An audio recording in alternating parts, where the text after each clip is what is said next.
बिस्मिल्लाहिर्रहमानिर्रहीम। अस्सलाम वालेकुम प्यारे दोस्तों। आज हम कोरोड्रा में काम करने वाले नहीं हैं।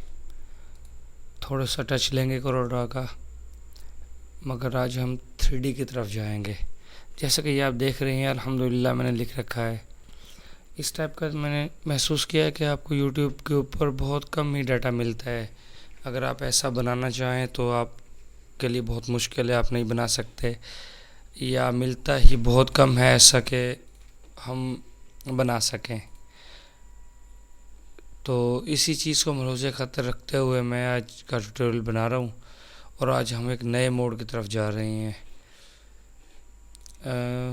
मैंने ये सनमा 4D की हेल्प से बनाया है। तो सनमा 4D का मेरे पास R19 का वर्जन मौजूद है। इस टाइम R20 तकरीबन आ चुका है। तो मैंने पहले किया हुआ था, इसलिए मैंने उसको अभी तक अपग्रेड नहीं किया। तो फर्स्ट ऑफ़ ऑल हम कोरोड्रा से स्टार्ट करेंगे। हम कोई भी एक इमेज तस्वीर यानी कोई भी वेक्टर या नेम, कोई भी चीज़ वहाँ पे 3D बना सकते हैं। पहले तो मैं आपको यहाँ पे इंग्लिश को 3D बनाने का तरीका बता देता हूँ, जो एक उर्दू यूज़र नहीं है, यानी जो उर्दू नहीं लिखते उनके लिए, ताकि आसानी हो सके। फ़र्स्ट ऑफ़ ऑल ये जैसे ही ओपन होगा तो मैं यहाँ से मो ग्राफ की तरफ जाऊँगा, और यहाँ से मो टेक्स्ट के नाम का दिया हुआ है। यहाँ पे हम क्लिक करेंगे तो ये देखें टेक्स्ट अपीयर हो गया है। इसकी पूरी सेटिंग यहाँ से चेंज हो सकती है। आप यहाँ से ला के अपना टेक्स्ट लिखेंगे, जैसे कि मैं यहाँ पे टाइप करता हूँ MSB, और ये देखें फ़ॉन्ट दिया हुआ है। यहाँ से आप फ़ॉन्ट चेंज करें। आप क्लिक करेंगे तो जितने भी आपके सिस्टम में रिलोडेड फ़ॉन्ट होंगे उनकी एक लिस्ट आ जाएगी। यहाँ से आप अपनी मर्ज़ी का कोई भी फ़ॉन्ट अप्लाई कर सकते हैं। और ये इसके बाद रेगुलर, या यहाँ पे बोल्ड होगा, इटैलिक होगा। ये फ़ॉन्ट चूँकि नहीं करता सपोर्ट, इसलिए इसका नहीं शो हो रहा। मैं कोई और ले लेता हूँ, जैसे ऑड एंड राउंडेड। तो ये देखें ये बोल्ड में है। ऐसे ही ये अब ये लेफ़्ट की तरफ है, ये सेंटर ये है, इसका ओरिजिन ये है। तो मैं यहाँ से इसको मिडिल कर लूँगा तो ये उसके सेंटर में आ गया। तो ये इंग्लिश लिखने वालों के लिए है। इसके बाद जो भी मैं काम करूँगा वो टोटल इंग्लिश और उर्दू का एक ही होगा। आपको ज़रूरत नहीं है कुछ भी ऐसा करने का कि ये वैसे ना हो सके। जैसे यहाँ से आप इसको 30 सेंटीमीटर कर सकते हैं। ये देखें इसकी ये लेंथ यहाँ पे बढ़ गई। मैं इसको 300 करता हूँ, शायद आपको जल्दी समझ आएगी ये चीज़। इसको आप अपनी मर्ज़ी से कम या ज़्यादा कर सकते हैं। फ़िलहाल मैं इसको 32 ही रहने देता हूँ। डिफ़ॉल्ट पे ये 20 आता है ऐसे। नेक्स्ट यहाँ से मैं कैप्स पे जाता हूँ। ये कुछ कैप्स हैं, यानी कि मैं इसको नन कर देता हूँ तो ये देखें इसके कैप्स हट जाएंगे। सिर्फ बाहर का वाई फ्रेम ही आएगा। अगर कैप्स लगा देंगे तो कैप्स आएगा। अभी ये कैप्स यहाँ से ये इसको घुमाना है, ये रोटेट है, ये मूव है, ये साइज़ अप डाउन है। तो यहाँ से आप क्लिक करके वहीं पे ही क्लिक करके रखना है। ये देखें बैक में कैप्स नहीं दिया हुआ, ये ऐसे। आप माउस की गोली को घुमाकर भी इसको करीब और दूर कर सकते हैं। और यहाँ पे क्लिक करके अब जैसे ही मूव करेंगे तो ये मूव करेगा। देखें बैक पे कैप नहीं लगा हुआ, क्योंकि सेकंड में मैंने नन रखा हुआ था।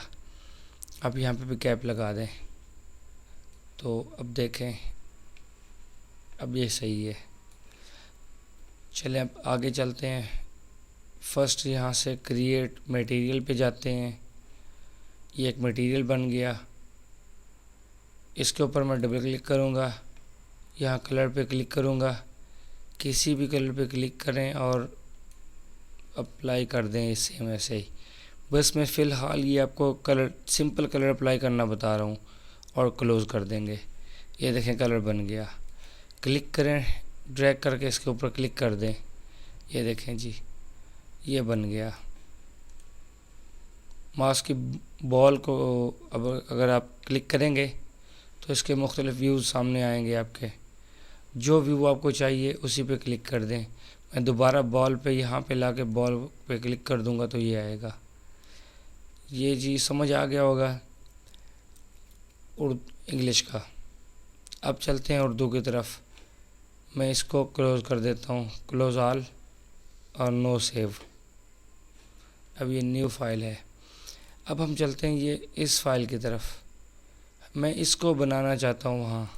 फ़र्स्ट ऑफ़ ऑल तो आप इस सब को सिलेक्ट करें और ये जो भी इसके पीसेस अलग अलग हैं आप इन सब को सिलेक्ट करें और यहाँ से इसको वेल्ड कर दें। ये वेल्ड हो जाएगा। सिलेक्ट करें, कंट्रोल ई करें, डेस्कटॉप की तरफ चलते हैं और यहाँ से आप इसको एडोब इलस्ट्रेटर की फ़ाइल में सेव कर दें। AI के नाम की एक्सटेंशन होगी। Selected only. अब एक्सपोर्ट पे क्लिक करें। यहाँ से एडोब 8 या 3 में आप किसी इन दोनों में से सेव कर सकते हैं। तो 3 में पुराने से पुराने वर्जन में सेव करता हूँ। बाकी सेटिंग को ना छेड़ें और ओके कर दें। फ़ाइल सेव हो गई। अब मैं यहाँ से सिनेमा 4D को दोबारा खोलूँगा। फ़ाइल को आप ओपन करें यहाँ से, यानी मर्ज कर लें और यहाँ से आप डेस्कटॉप पे जाएं। ये अनटाइटल के नाम की फ़ाइल यहाँ पे हमने एक्सपोर्ट की थी, इसको मैं ओपन करूँगा और किसी चीज़ को, कोई पैरामीटर्स को नहीं छेड़ना और ओके कर देना है। ये फ़ाइल आ गई है यहाँ पे हमारी। आप इसको रोटेट करके देख सकते हैं। ये जी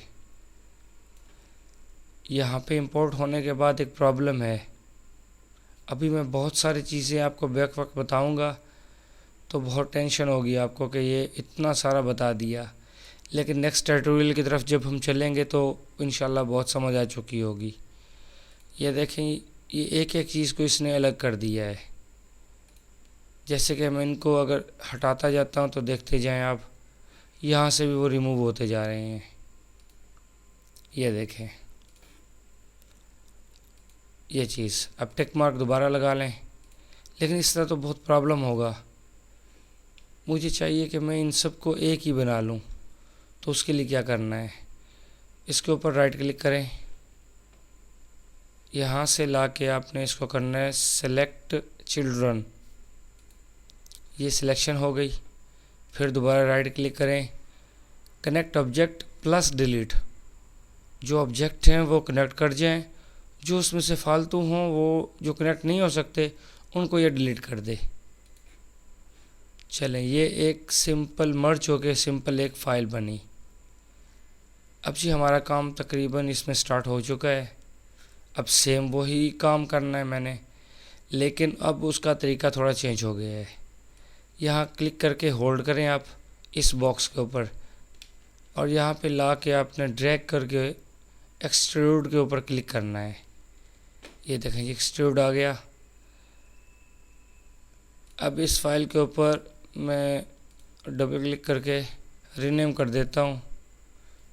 इसको ये 2 का नाम दे देते हैं ताकि मुझे पता हो ये मेरी फ़ाइल ये थी। इसको ड्रैग करें, एक्सट्रूड के ऊपर लेके आएँ। ये देखें ये एक्सट्रूड हो गया। अब ये ऐसे बन गया है। जो मैंने 3D में बनाना था तो देखें बन गया 3D में। अब इसके कलर्स और इसके मज़ीद बहुत कुछ है, तो पहले ही दिन में आपके ऊपर इतना बोझ नहीं डालना चाहता कि कोई समझ ना आए। इसका आप बस एक्सट्रूड को कम ज़्यादा कर सकते हैं। जैसे मैंने उस टाइम आपको 300 बताया था, तो इसका भी देखें आप बना के ऐसे देख सकते हैं 3D में। कोरोड्रा में भी ऐसे हम 3D बनाते थे, लेकिन उनमें एक कंप्लीट 3D नहीं होता। बस ऐसे समझिए आप 3D का इफ़ेक्ट दे सकते हैं, वो 3D होता नहीं है। ये कंप्लीट 3D होता है। 30 ज़्यादा है, मैं इसको 20 पे ही वापस लाता हूँ। ये है जी नेक्स्ट। इसके ऊपर कोई कलर अप्लाई करते हैं। तो इसके लिए मुझे एक नया मटेरियल बनाना पड़ेगा। यहाँ पे ला के क्लिक करूँगा क्रिएट पे, न्यू मटेरियल, डबल क्लिक करेंगे इसी पे। यहाँ से आप अपनी मर्ज़ी का कोई भी कलर ले लें,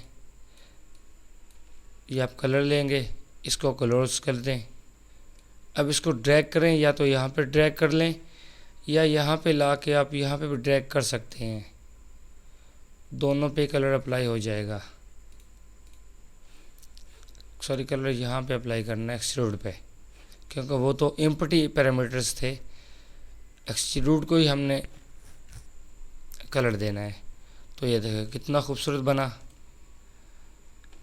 अब आपने यहाँ से ड्रैग करना है ऐसे, और थोड़ा इसको और करीब कर लेना है।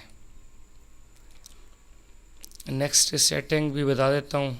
यहाँ पे आप जाएंगे एडिट रेंडर सेटिंग, आउटपुट, यहाँ से आपने जाना है फिल्म एंड वीडियो में, पाल के बाद फर्स्ट है HD TV। यहाँ पे आप क्लिक करें 720 पिक्सल के अंदर 29.97 RPM में, सॉरी फ्रेम रेट में। तो ये आ जाएगा 1280x720। और सेव में जाके आपने TIFF के बजाय इसको सेव कर लेना है PNG में। अभी ये सेव नहीं हो रहा, हम सेटिंग को सेव कर रहे हैं, बस क्लोज कर दें।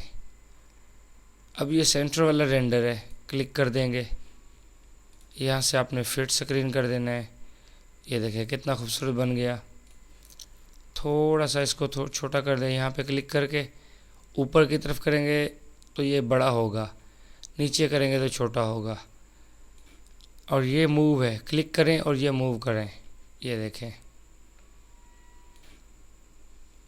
अब सेंटर पे क्लिक करूँगा, ये देखें सेंटर लाइन हो गया। ये मैंने अभी कोई भी लाइट इफ़ेक्ट इसको नहीं दिया, बैकग्राउंड नहीं दिया, बस सिंपल चीज़ बता रहा हूँ, इंतहाई सिंपल है ये। अभी आप इसको बनाएं, इसकी प्रैक्टिस करें। नेक्स्ट में कल के ट्यूटोरियल में इसको मज़ीद आगे आपको बताऊँगा, हम और काम करेंगे इसके ऊपर। Thank you for watching. अल्लाह हाफ़िज़।